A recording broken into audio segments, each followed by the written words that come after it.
Здравейте, където и да сте, когато и да гледате това видео. Надявам се да сте видяли посланието на Висшия арктуриански съвет от миналата седмица за нашата многоизмерност. Ако не сте, оставям линк в описанието на това видео. Това, което водачите потвърдиха, е, че ние сме многоизмерни същности и можем да избираме измерението, на което пребиваваме, дори докато имаме този човешки живот. Представете си себе си като една многоетажна сграда. С човешкия си живот ние сме се фокусирали на третия етаж, там където е тази физическа реалност. Но третия етаж се характеризира с дуалност, тъй като идеята е да се учим от контраста между това, което харесваме и това, което не харесваме. Но с засилващата се поляризация, с всички тези крайности, които виждаме на световно ниво, да речем, че бихме искали да преживеем по-гладко, по-изобилно, по-прекрасно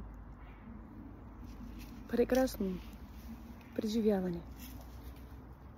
В любов, в радост, в хармония и в мир и благоденствие. Това са все атрибути на по-високи измерения.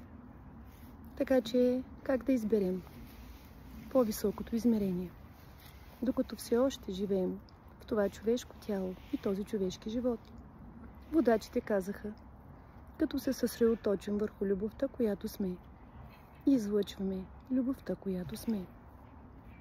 Като потънем от живот в ума, живот в сърцето.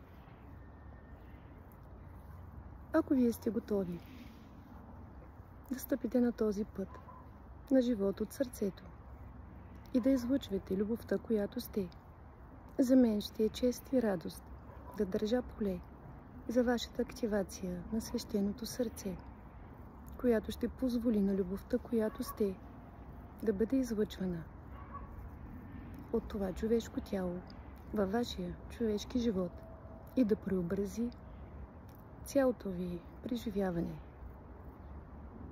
към по-приятно, към по-гладко,